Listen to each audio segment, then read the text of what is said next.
To the flag of the United States of America and to the republic for which it stands, one nation, under God, indivisible, with liberty and justice for all. Thank you. Roll call, please. Mike Womack, Here. Patty Drew, Here. TJ Vicox, Here. Ryan Dietrich, Here. and Jan Songer. Here. Okay, deliberation 3.0 to recess to executive session for ORS 1926902H. Consult with counsel concerning legal rights and duties of public body with regard to litigation or litigation likely to be filed.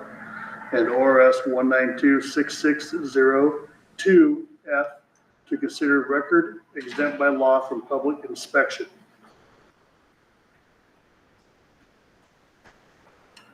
Do we have a second? I'll second. All in favor? Aye. Aye. Okay, we will recess to executive session. Media announcement, media, okay. As we move to executive session, representatives of the news media and designated staff shall be allowed to attend executive session. All other members of the audience are asked to leave the room. Representatives of the news media are specifically directed not to report on otherwise disclose or deliberations of anything said of these subjects during executive session, except to state the general subject of the session as previously announced.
You're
not gonna get a to everybody?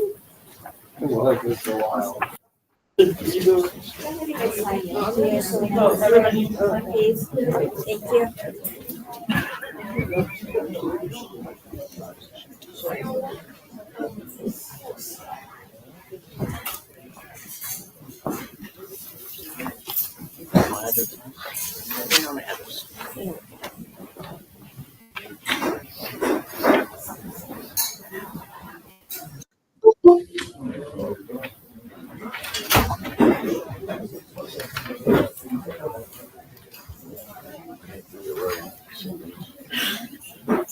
Right on it. I didn't write nothing. I need a bigger. You want this back?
I don't think we've, for questions online. I'm gonna try to do that.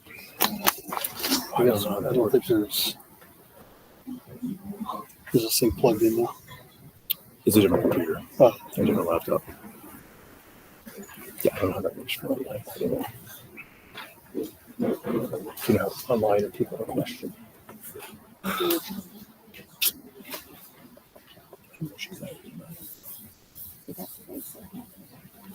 hey, Abby.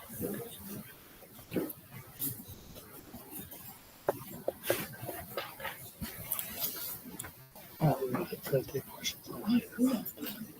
Do you want it? It'll be kind of a nightmare. Okay. Then, The other question I have is I have so many people on this link right now. I think I'm gonna remove the other link so people only join on this one so we can just keep the session going. Otherwise it's gonna be a nightmare. Questions for me.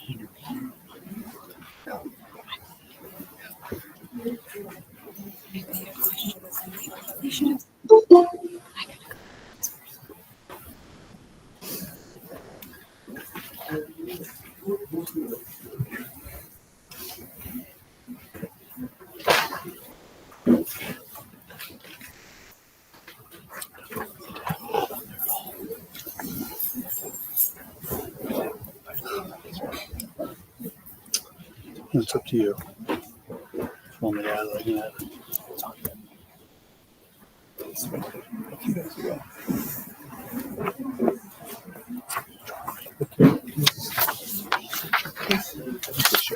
Okay. So I'm gonna add that consent agenda.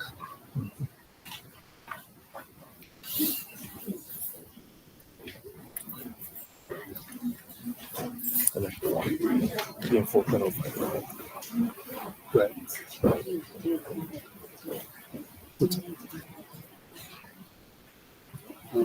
Yeah, we'll do that because of the new meeting.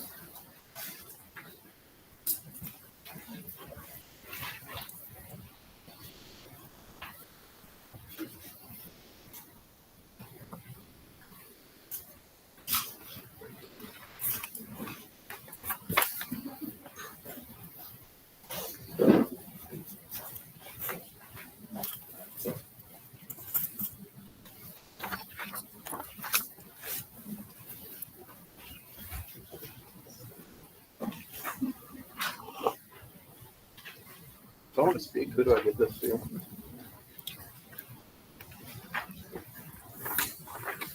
Close this. He wants to speak.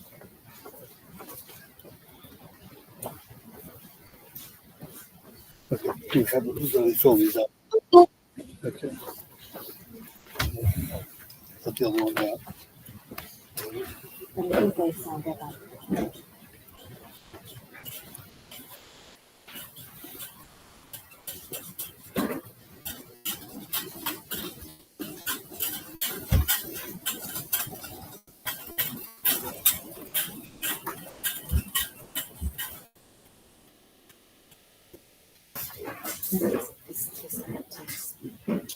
This one. So we only have two sign-ups. That's it? So you just, like, there's, like,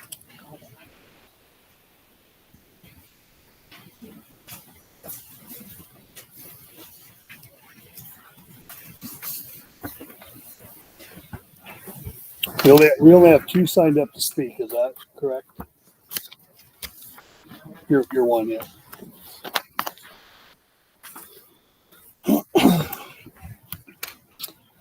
Okay, sorry, a little late. We're going to call the meeting to order at 6:09. Please rise for the Pledge of Allegiance. Pledge allegiance to the flag of the United States of America, and to the republic for which it stands, one nation, under God, indivisible, with liberty and justice for all. Elise, can we have roll call? Mike Walner. Here.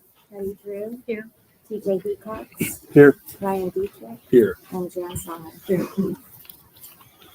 Thank you.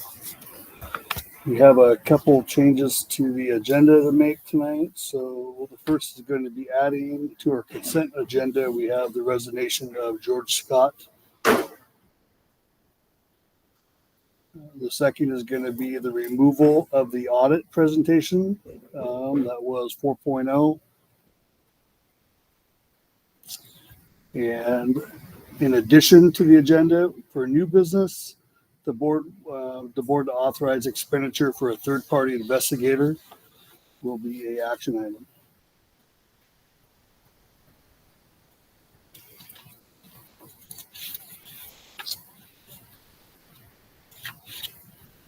We have a motion with those changes. I motion that we accept those changes to the agenda. Second, All in favor? Aye. Aye. All opposed? Carries. Okay, 3.0. Do we have a motion to approve the consent agenda? Has everybody had time to review it?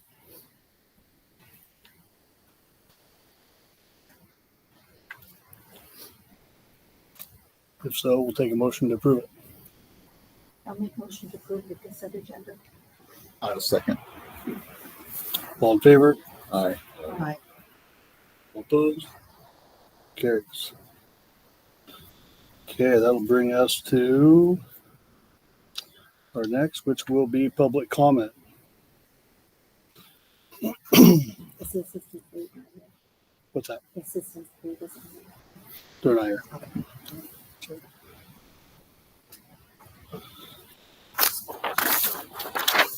Okay, Jen Lynch, would you like to come up? Come to the front table, please.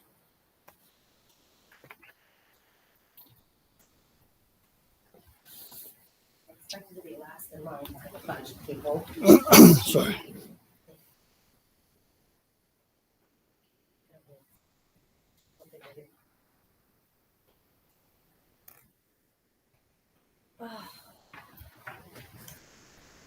I think everyone is here tonight for the same purpose, to protect our kids. I know everybody wants somebody to blame in this situation, but the truth is there's one person to blame, and no matter who dropped the ball on the supervision of this predator, any stones that need to be thrown at adults need to be thrown at a parent who knowingly sends child loose and denied the rest of our children's safety.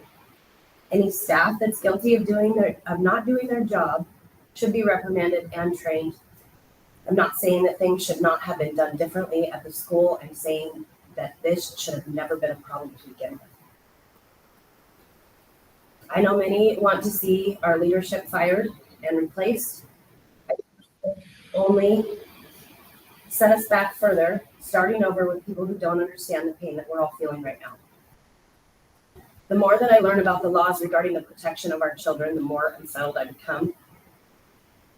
Over the past school year, I've spoken with several staff members in regard to this child because we freaking knew that this is going to happen and something had to be done. Over the past couple years of living next to this family, I've personally known 4 sexual assault situations that were reported to authorities as well as child services, 3 directly involving this kid, and the other directly involving that household, 5 counting the little girl whose mom pulled her daughter from the school. How is child services not only protected our children from him, but obviously this child who is disturbed from the hell that he's being raised in, especially given the time frame of these incidents that I know of, averaging to multiple per year? Where's the threshold? Because it's a blatant disregard for child safety. Obviously, you guys have no control over child services, but they should have done a better job protecting us. This is tripping me out. Obviously, that's priority. Is our guts instincts and our parental instincts going to matter more than the laws that protect predators? There are more children stuck in that household that deserve protection. Something has to be done to stand up for the rights of our innocent children. I think if Joel really wants to make a difference, we need to find a way to fight these laws and change them so they protect the innocent kids rather than the predators. Child Services needs to do a better job. As for our school, there has to be a way to protect our kids, better way than just waiting around for tangible proof, allowing a predator to create another victim. Especially when there has been many complaints. The scars of these actions will last a lifetime. This isn't a skin knee or hurt feelings on the playground. I can personally say that I would be in jail right now for double murder if that was my kid in that bathroom. No child should ever have to be warned that there could be a predator in the bathroom at the school. The fact that there was is completely unacceptable. I don't have answers on how to make this right. I honestly don't believe there is any way to at this point. I do want to say that turning our school into a freaking prison isn't going to answer any of these problems because the predator is now gone. Prevention is what we need to focus on. We all have to do better. Thank you.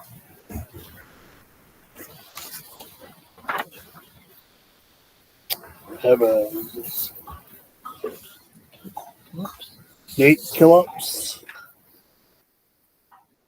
Comments are along the same lines as Jen's. It sounds like line item about a third-party investigation already, but there's something, so I'll read it briefly. A week ago, the administration assured us that there would be a third-party investigation. I want to press the board to ensure that this is not just a criminal investigation into the actions of the student perpetrator, but a full audit of how the administration handles allegations of misconduct against students and staff. We need to know how allegations are documented, investigated, and reported. We need to know how risks, safety plans, etc. are communicated within the administration to staff and then to parents and families. It appears the failure to take seriously the reports and warnings about this student perpetrator rests largely on the ex-administrator. But what procedure is in place to evaluate staff performance, initiate improvement plans, and ultimately terminate staff from their job? It may be outside of the purview of this board, and I don't know if there's anyone from ESD or ODE here tonight, but in light of what is unfolding in St. Helens, the Phillips branding cover-up, and the failures leading up to the events of here a week and a half ago, I would like to see statewide pressure put on districts to ensure policies are in place and being followed to take the warnings of students and staff seriously. The incident at this school did not come out of the blue. At the public meeting last week, many parents had stories of their students reporting past incidents with this kid. Every time someone in a position to do something didn't, they taught this kid that violating someone else's body is okay. And as a parent in this district, I demand an investigation into how this was let happen. Thank you. Thank you.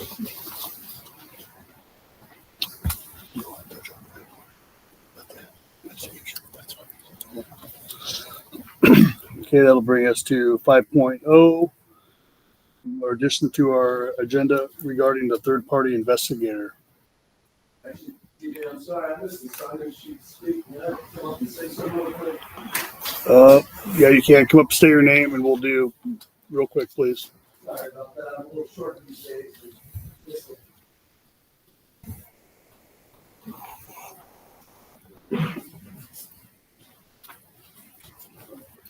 Hey, man. Kevin Ellsworth. Something that I've noticed is expulsion cannot last longer than 1 year.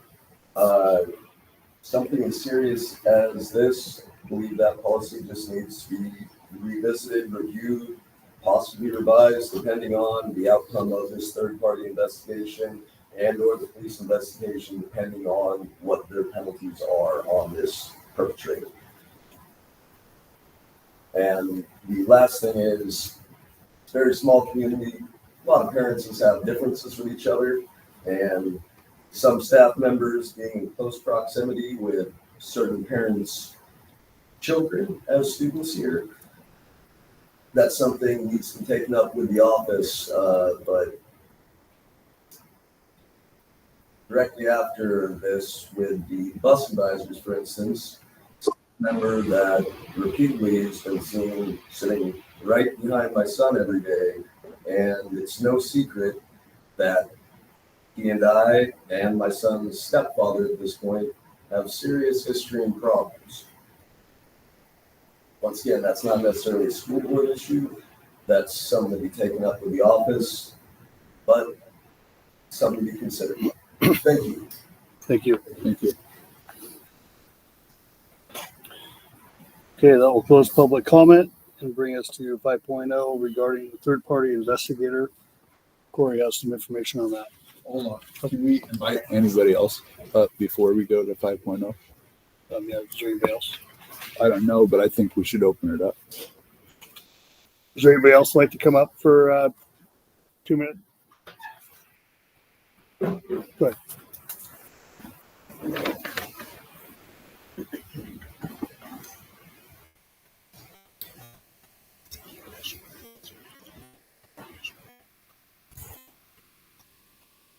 My name is Gina James. I'm a grandma to my granddaughter that goes to the school. A couple months back, there was an incident here at the school where my granddaughter was seen leaving in a vehicle with two other girls, same age, and the staff witnessed this. So I want everyone to realize that everybody doesn't have eyes on the children when they're leaving. It was an unauthorized pickup, did not have my consent, didn't have the other parents' consent, and the guy was a known pedophile. Yes, it might have happened a while back and he cleared his name, but I have a problem with that. I got a sorry, and then I believe you're Chrissy behind me. Went on social media just a couple days ago and said she didn't witness it. She did witness it. I called her. I have a problem with that. All I received was a sorry. There was an open investigation about that. The police officer, Officer Townsend, went to the bar where this gentleman works as a bartender. And yes, I'm not a parent. I am a grandma here. So, moving out here, raising my granddaughter, small community, I wouldn't think anything like this would happen. Coming from a big town, this should never have happened. And the excuse was you're understaffed. That doesn't fly with me.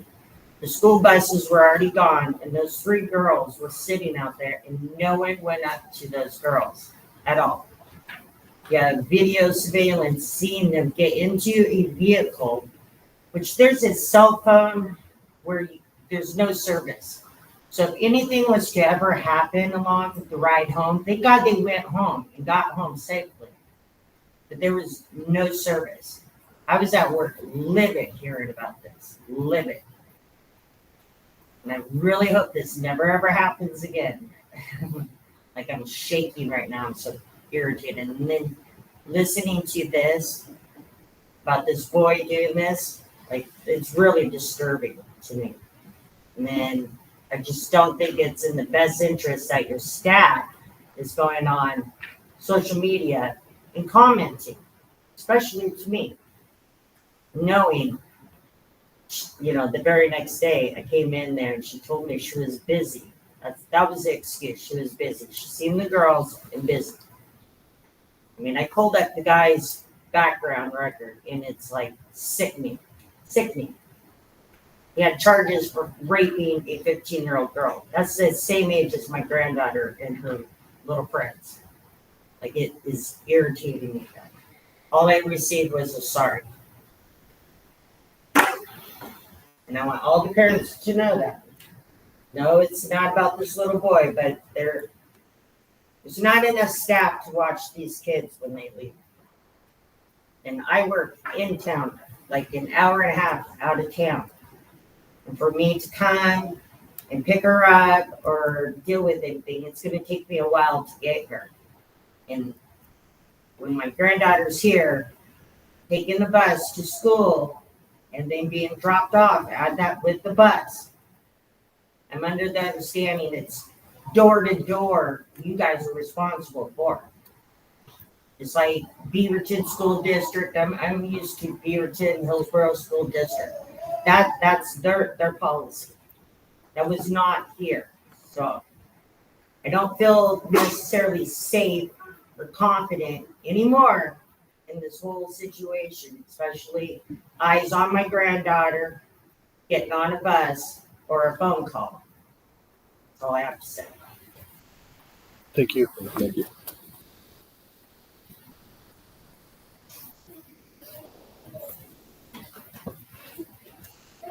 One more. I don't necessarily want to speak to the board, but mainly to us as responsible adults in the community and parents. I think that everybody, including the board, all understands how serious this is. And I know we all want this one person to blame. And we could try to, point names and stuff, but I think as far as, letting this unfold and dealing with the past, I think what we can do as parents and a because it's really something we all believe in, but we need to step up, you know, as responsible adults, the people that showed up today. There's a lot of kids that go home, you know, to irresponsible adults and families and parents that don't care about them, they're teaching right and wrong. And I think that, you know, part of, you know, changing this outcome is being a part of the solution, not just the problem. And I think everybody in here, you know, I've had lots of talks about how, you know, how can we make this better? And it's not changing the past. It's, we all need to step up and volunteer. You know, we want to blame it on the staff, but it starts at home.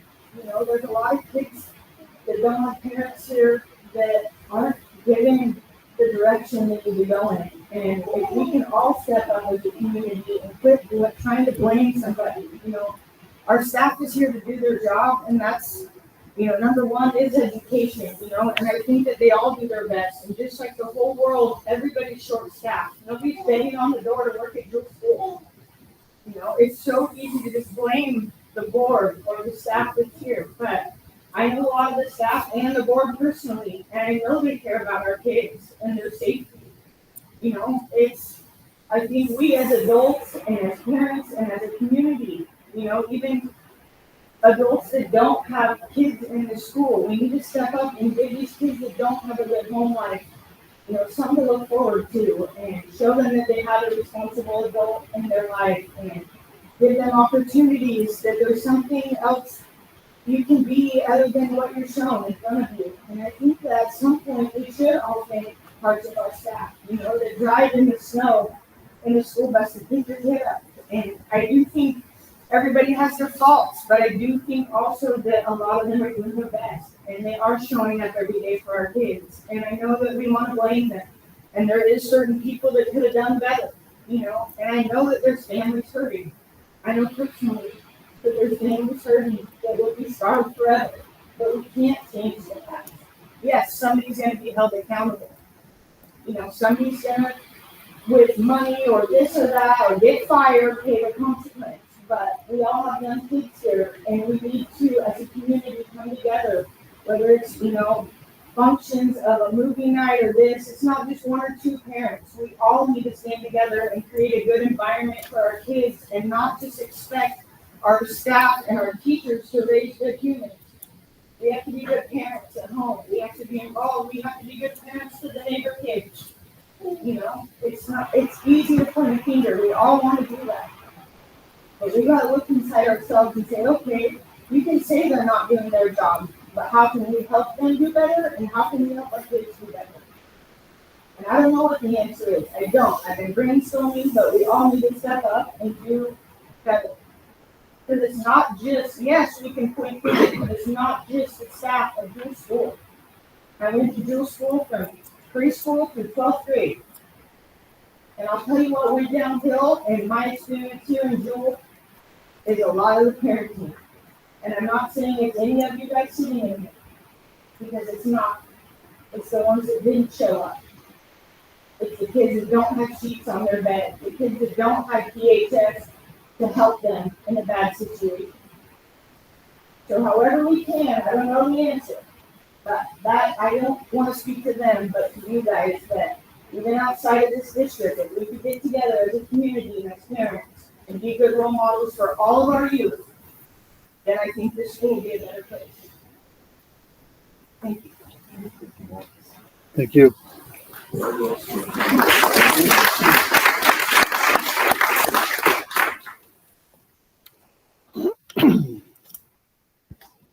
Does anybody else want to come up?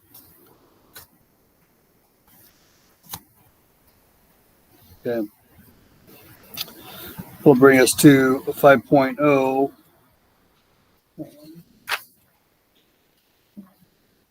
For the board to commission through our attorney to hire a third-party investigator.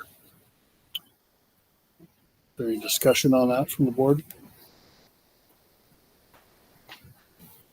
We are looking to go back a couple of years, at least, maybe 3 or more, depending on what the investigation comes up with. We want to be very clear we're not going to use an investigator that's ever been involved with anything at Jewel School in the past. I don't feel like we're going to have that issue with our attorney. with our options. It's not going to be a real quick process. I know it's going to be longer than most of you want to have. But hopefully we were able to have an update within, at least by our next board meeting, if not sooner, if we may have to go into a few special meetings to move forward. Is there any other? So I'll take a motion. I'll motion that we open up the third-party investigation. Do you have a second? Second. All in favor? Aye. Aye. Okay. That'll bring us to 6.0 financial report. That's 7.0. Well, Oh. it's all changed. Oh, sorry.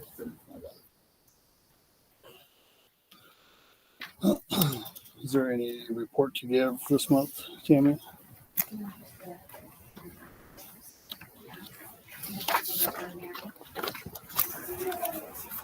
Is there any discussion?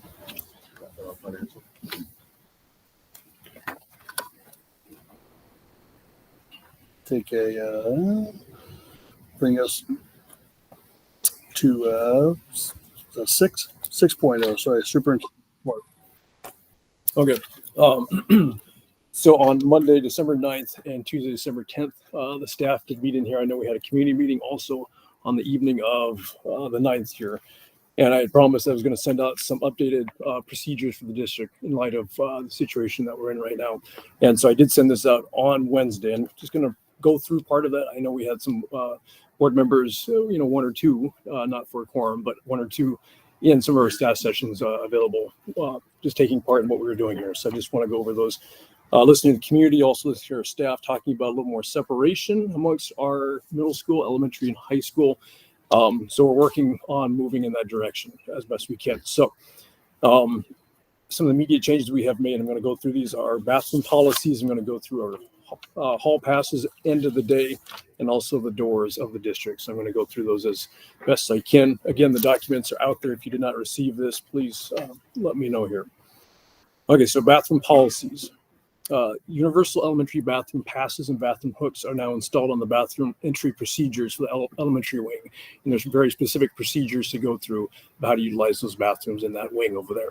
I don't want to go too long because I can speak for about a good half an hour on all these policies. But again, if you have any comments about that or questions about that, please let me know. But we have a very distinct system going in place in our elementary wing.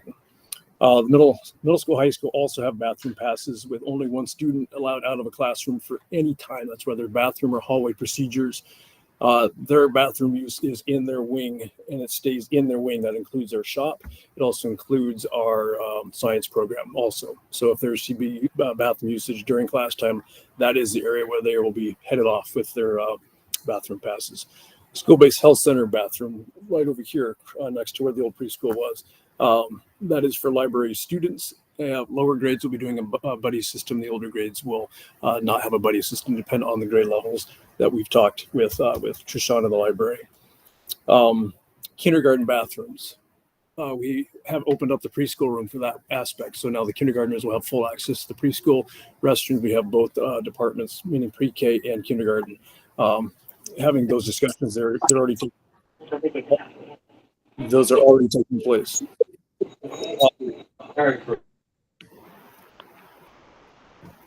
PE, all elementary students are using the restrooms prior to the start of PE.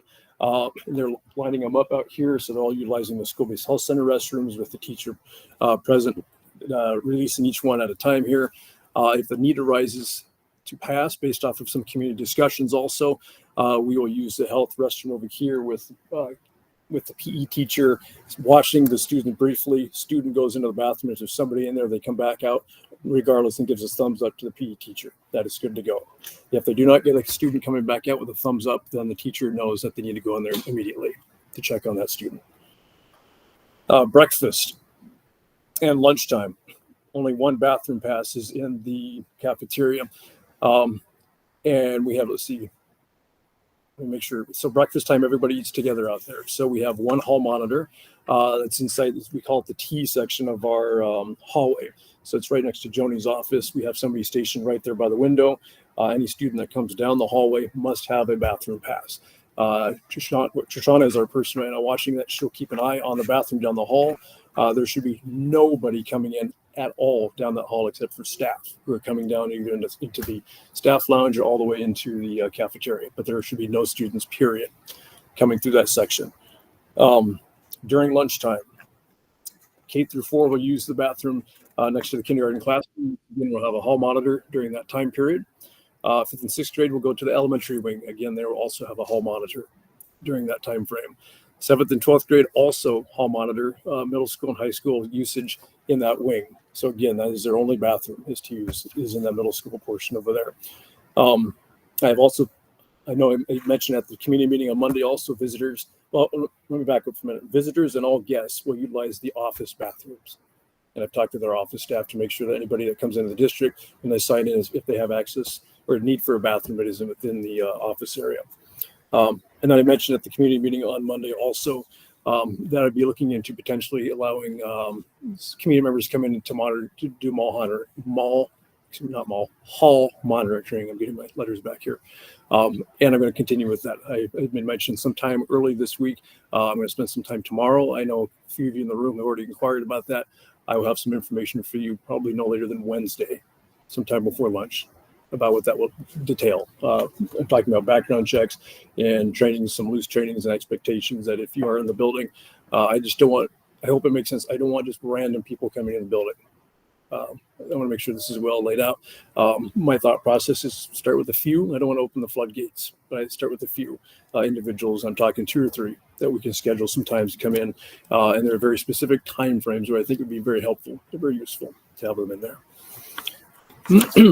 Hall passes. So there's these green passes we have ordered. We've had the hall passes for a long time in this district, but we've ordered carbon copy passes last week. I know we've done that. They'll be here after the break. And we've expressed to the staff, we've had passes before, but it changes how we use them between elementary versus middle school and high school. And we're keeping this very universal across the district. So these are like passports to visit a destination. So I said a teacher must have signed this passport, the hall pass, for the student with the date stamped on it and the location they're going. And this is outside of the bathroom. So the student walks to the location where they're going and they provide that hall pass to whomever they're going to. That individual collects the hall pass and holds on to it and sees what their need is. Student takes care of the need. It goes back to the individual that they're going to see. That individual signs the hall pass and date and stamps the time on it. Goes all the way back to where they originally came from, meaning the student. And that teacher is to look at that and make sure that it's validated. And then that teacher holds on to that for the entirety of the year as record. We also discussed as a staff, is there a certain time period if a student is out of a classroom before we have to make some sort of call? So if it's a bathroom usage for 5 minutes, is that fine? If it's 6 minutes, is it 7 minutes? We've had those discussions also. And so we're finalizing a specific time frame of what that looks like. Also, another aspect we talked about again with communication with the staff is to put in a hold. So if somebody is out in the bathrooms and we can't get them out, put a hold on all of our classes so everybody is staying put within their rooms until we get this individual out of the bathroom or wherever we need to get them out of. And I put, regardless of it being a bathroom or a hall pass, if students are in a hallway, the passes must be visible. And staff are asked for them if they can't see them. So in other words, just make sure if students are walking down the hallways, you can just see that they have a pass. Say good morning, good afternoon, how's it going? Just where you headed off to, just a simple whatever it may be. End of the day. Middle school, high school students leave their classrooms at 3 p.m. The bell rings, and that has not changed. They leave their classrooms at 3 o'clock. Elementary remains held in their rooms. That is so the staff can continue to monitor their students out there. And I'll talk about doors and all those things in just a minute, but that's so the students can get to their locker rooms. The staff can, be cordial and whatnot and say, have a great rest of your day as they're heading out to the buses and getting out to the parking lot. And that also gives them time to get into the buses so they can get to their seats before the elementary kids are out. At 3 o'clock, the bell rings. The elementary students will then go ahead and start packing up in their classroom. And depending on their location, about 3 or 4 minutes in after the bell is rung, then those teachers are going to walk their students out to the bus and account for every single one of their students. If they're with an educational assistant, if they're with a specials like music or PE or library, those individuals will walk them all the way to the cafeteria where they will meet their teacher, and then they'll walk them out to the bus to get on the bus. If there are students going home with families, after those students are on the bus, they'll stay with the teacher, who will then walk them all the way to the front of the school to meet their families. That's the whole time. Doors. 18 years for me in the district. The first time we've ever had the doors locked for school happened a week ago. So the doors are now officially locked in the very front of our building permanently. Not permanently, but when the doorbell rings, we do not have a system in place right now other than just a doorbell. So if you're in the district right now, you'll literally hear kind of like that. You kind of hear a doorbell ring, and then whoever's in the office that monitoring at that time gets up and checks to see, and then lets them in. They sign in all those things as we've normally done. There's a new system coming in place. I believe, correct me if I'm wrong, Abby, it's part of the Verkada system, maybe not. Okay, but it will be what you will see often in other districts as well. It'll be a system where you come in, and I'm assuming with the communication and all that stuff, and then a button at the office here that just automatically unlocks the door and then come in. The only exits and entrances in the entire district should be, and I'm making very clear with this with our staff, should be in the morning, the cafeteria, that's where students enter. That's where we have a good chunk of our staff down there with our student body. And then the auditorium right here, the side of the auditorium, that is where the pre-K students come in that are dropped off by their families, and either students that are dropped off by their families enter that area as well. And students who are driving into school, we have student parking right outside the windows here. They are to enter into that area. We made some adjustments after 1 or 2 days of trying something a little different. We made some adjustments. And that's way everybody enters into the same area, which is the cafeteria where we have all our staff. Not all, but a good chunk of them. Students arriving late after the bell need to check in at the very front office. So enter in the very front, they'll come in, they'll sign in, and then Office Christie will provide them with a pass, a green pass, like a passport, going to their classroom, notifying them where they're going. We've had monitoring down in this hallway with any students and discussions with our staff, and also emails expressing no students, nobody should be exiting these doors right outside here, period. Again, the only exits are at the very front of the building and the cafeteria area. And so those are those are the newest implementations that we have in the district at this point. Continuing to evaluate. If you have any comments about any of these things or further suggestions, please let the district, myself know. Take it very seriously here. Okay, so that's the update for the new district procedures here. Okay. 6.2, anything on HCP update? And then the HCP update, I don't have much new here. Judge Peterson has recently denied our motion forward to appeal the HCP and that suit that was going forward. And currently the district is in discussions for potential next steps, if there's any next steps at this point. And that's all I'm legally allowed to say about that one. Okay, 7.0, is there any audience clarifications to anything on the agenda that we discussed there? Oh, sorry, go ahead. What is the scope of the investigation? If you look into mandatory reporting. Yeah, we're hoping that it's going to look at the whole process. There are several things that I reported, or my wife and I reported, and I haven't heard anything from the DHS involving certain, sexual assaults that occurred, and I'm worried, and I'm concerned that the things that I reported to Mr. Peterson do not get reported to DHS for long. So I think the good area to look at is ORS 419B, 005. It should be looked into very, very seriously. Mm-hmm. For all of these allegations that have gone, even back to principal trustee. There are several things that were involved with her. Mr. Peterson, who asked me several times, throughout the tenure of me being with this community, making sure that my kids go to school there. And has told me that our kids would be safe in school. And here we are. So I think it should be taken, the scope of the investigation should be taken very seriously with that extent. We will.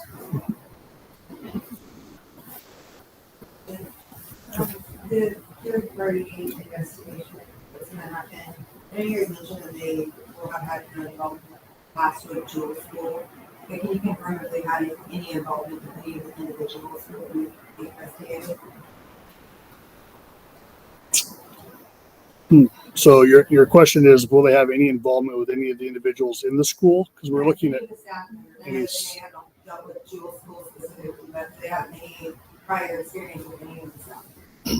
we can definitely try to, it'll be tough, but I mean, Because they're gonna start in there with files, start with their complaints, and you're not gonna know who you, I'm saying. And teachers can There's come just to been you. chatter that. I'm not saying we some don't of wanna the do that. staff Has found that they're party. I would think the investigator would want to make that very clear if he came across somebody that had already been involved with right off the bat.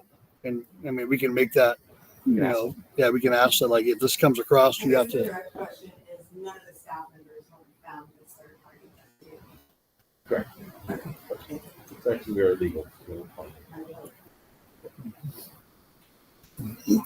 go ahead.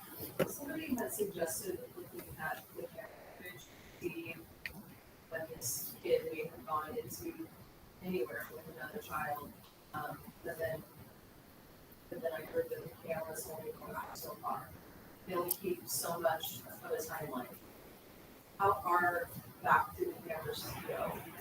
I mean, you remember if it's It's 30 days, they're overwritten every 30 days. Is there a way to, like, stop that now? No, because unless it's archived when it happened, there's no way to go back and there's no way for me to stop the process. And the process of keeping that much footage on hand at any one time is impossible for a district our size. And every other district that I've spoken to, they do it the exact same. Is there a way for somebody to side record what is happening? There's a complaint, you are bound to. You got that information. So if a report's been made and the footage has been archived, then it doesn't just go away.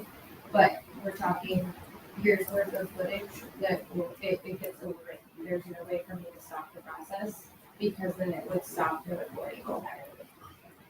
Is there a way to move that from a physical drive to a cloud-based? It is cloud-based.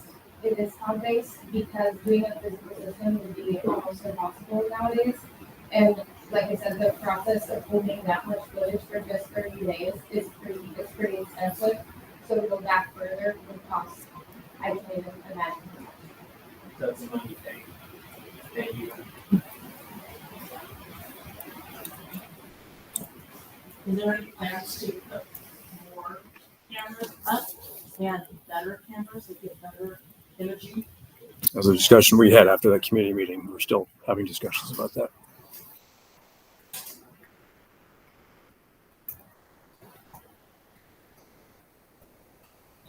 Okay, that'll bring us to 10.0 Board of Directors time. Dr. Womack. Thank you guys all for coming out. Thank you for the ones that thought and bringing this to our attention. That's all I really got. Thank you guys. Director Drew. I'm going to say the same thing. I want to thank everybody for coming tonight and speaking. And we are taking this very, very seriously. And just, we are taking it seriously. So something will come out of this one way or another. Yeah, I'll reiterate that. I mean, this is, I was here the first couple of days with staff, and it was probably one of the hardest things to see the staff here with dealing with everything going on. A lot of people are taking it very, very hard. The board, I think, is taking it very serious, and we want the same answers that you guys do. and we're hoping, I know Corey does as well. So we'll get through this process. It's going to take a little bit of time, and hope, it's great to see it. It's horrible to have this turnout under these situations, but it's good to have the turnout for these public meetings. So thank you. Director Dietrich. Yeah, I hope that our actions in the near future hold more value than our words.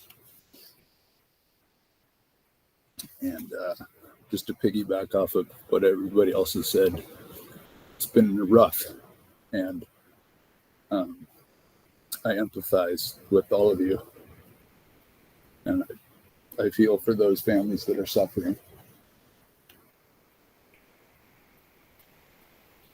Director Song.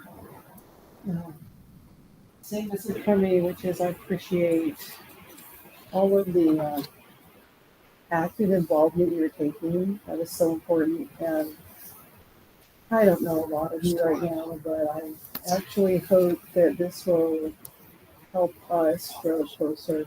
And I just want to also reiterate that I'm hopeful that as we go through this investigation and we provide consistent reports to you all to the best of our ability, as you know, there's going to be some constraints on what we can say. I want you all to know that we feel this as personally as you do, and our goal is to do the right thing and rebuild trust as well, and look forward to making sure that we are safe and handling things appropriately. Thank you. Thank you. Will bring us to 9.0 for items for future meeting.